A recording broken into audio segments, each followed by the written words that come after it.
বিশ্বনবী যুদ্ধ থেকে ফিরতেছিলেন, ফিরতে একটা বালুময় মরুভূমি জায়গা পার হচ্ছিলেন, নিজেও ক্লান্ত হলেন। তখন বিশ্বনবী বললেন, হে আমার সাহাবীরা, তোমরা একটু এখানে শিবির করো, এখানে শিবির স্থাপন করো এবং সবাই একটু বিশ্রাম নাও।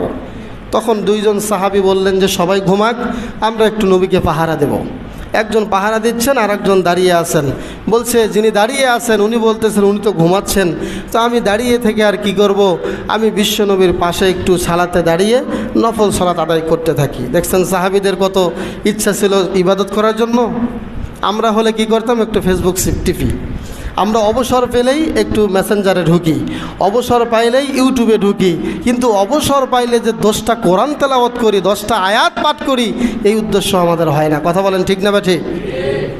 সাহাবী বললেন, আমি সলাতে দাঁড়িয়ে গেলাম, বিশ্বনবী ঘুমিয়ে আছেন, শত্রু চলে আসলো, নবীকে আঘাত করবে, তীর মারবে, তীর মেরে নবীকে ঝাঞ্ঝা করে দিবে, বুক ছিদ্র করে দিবে। আমি লক্ষ্য করেছি, আমি দেখছি আমার পেছনে শত্রু আসছে, আমি সলাতে দাঁড়িয়ে আছি, প্রথমে একটা তীর ছুড়লো, দূর থেকে তীরটা এসে আমার বাম পাশের কাঁধে লেগে গেল। আমি আমার সলাৎ ছাড়ি নাই, আমি আমার সলাৎ ছাড়ি নাই, আর একটা তীর এসে আমার বাম কাঁধে লেগে গেল।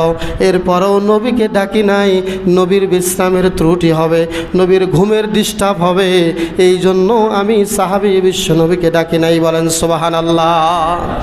একটু পরে যখন 3 নম্বর তীরটা এসে সাহাবীর বুকের ভেতরে প্রবেশ করলো, সাহাবী উপর হয়ে জমিনে লুটিয়ে পড়লো, এরপরেও সলাৎ ছেড়ে দেয় নাই।